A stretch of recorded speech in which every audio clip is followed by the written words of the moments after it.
Selamat datang saudara-saudari. Hari ini kita mau bersambung dalam hari keempat, iaitu ayat Tuhan.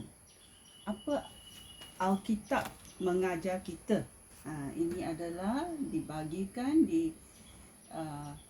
bimbing oleh Paul Collins dalam catatannya. Catatannya untuk memberitahu kita macam mana kita boleh menjadi umat Allah yang sejati. Dalam hari ketiga kita dengar ayat Tuhan memberi kita hidup. Hari ini kita mau mendengar ayat Tuhan adalah seperti air. Air yang mengalir, air yang hidup, air yang kita minum. Seperti air. Apa air boleh buat? Air boleh membersihkan. Firman Tuhan itu seperti air. Kita mulai hidup di kerajaan Tuhan yang dibasuh bersih oleh firman Tuhan. Bila kita percaya kepada Yesus, penyelamat kita, kita masuk dan mulai hidup di kerajaan Tuhan. Dan kerajaan Tuhan, Yesus boleh membasuh kita supaya kita menjadi bersih. Mana kita cari ayat ini dalam Alkitab? Mari kita mencari Yohanes babak ke-15. Dalam Alkitab Yohanes babak 15. Kita cari dan ayat 3. Tajuk babak 15 ialah Yesus pokok anggur yang sejati. Ayat 3 memberitahu kita, kami sudah dibersihkan oleh ajaran yang aku ajarkan kepada kamu. Yesus berkata, kamu sudah dibersihkan oleh ajaran yang aku ajarkan kepada kamu. Siapa cikgu kita? Cikgu kita adalah Yesus, iaitu Roh Allah, iaitu Roh Kudus. Dalam Yohanes babak 15 ayat 3 kita ingat, kamu sudah dibersihkan oleh ajaran yang aku ajarkan kepada kamu.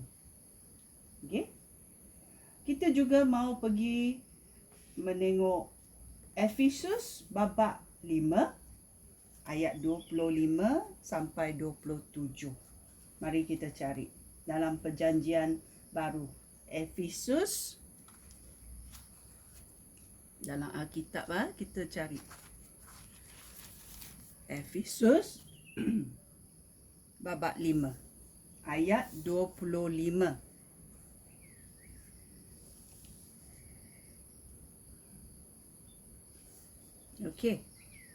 Sampai ayat 27. Ia mengenai suami dan isteri. Kalau kita ada berkahwin, kita tahu perangai-perangai suami atau isteri. Ini dia berkata dalam ayat 25. Hai suami, kasihilah isteri kamu, sebagaimana Kristus mengasihi jemaah dan mengorbankan nyawanya untuk jemaah. Ayat 26. Kristus berbuat demikian untuk membersihkan jemaah dengan air dan dengan firman-Nya, supaya dia dapat menyerahkan jemaah kepada Allah Bapa. Ayat 27. Dengan demikian, Kristus memiliki jemaah yang penuh dengan kecemerlangan, yang murni dan yang tidak bercacat cela sedikit pun. Ya. Bila kita dibersihkan oleh Tuhan, kita tidak akan bercela, tidak akan cacat sedikit pun. Itu sungguh baik. Ayat Tuhan sungguh baik. Ya. Kita mesti belajar macam mana untuk menaruh Kristus Yesus dalam hati kita.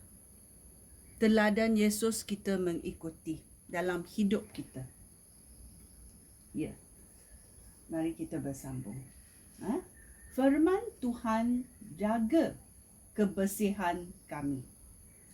Firman Tuhan yang ditanam di hati kita akan menjauhkan kita dari dosa. Ya. Macam mana kita menjauhkan diri dari dosa? Kita pergi menengok ayat Tuhan dalam Mazmur.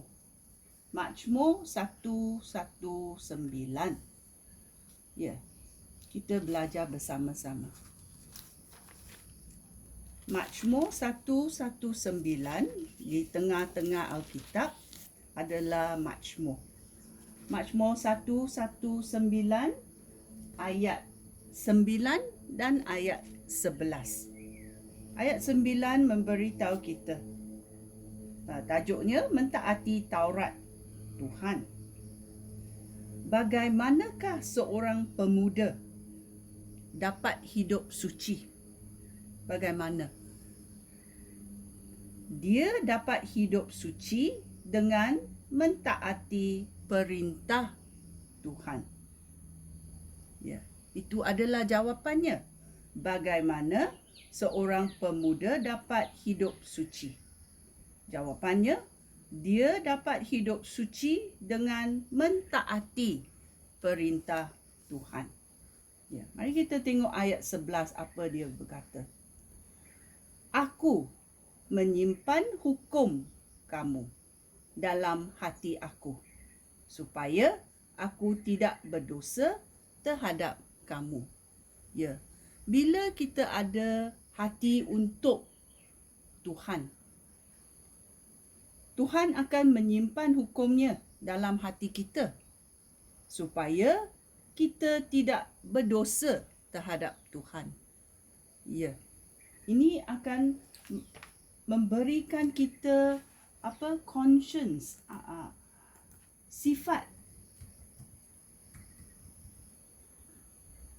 Kita akan sadar bahawa bila kita ingat jahat, bila kita ingat membuat jahat, Tuhan akan mesekat kita kerana roh Tuhan ada di dalam hati kita. Ya. So hari ini kita belajar macam mana ayat Tuhan, firman Tuhan menjadi seperti air untuk membersihkan kita. Kita belajar dalam Yohanes babak 15 ayat 3, Ephesians babak 5 ayat 25 sampai 27, dan juga dalam Mazmur 119 ayat 9 dan 11. Ya. Ada kalanya kita lupa, tetapi biar kita tekun untuk mencari ayat Tuhan, supaya ayat Tuhan menjadi sebahagian hidup kita. Ya. Kita merenung ayat Tuhan supaya kita tahu hasrat hati Tuhan. Ya. Ini adalah ayat Tuhan adalah seperti air. Ya. Kita mau hidup dalam kerajaan Tuhan sekarang. Sekian, terima kasih. Shalom.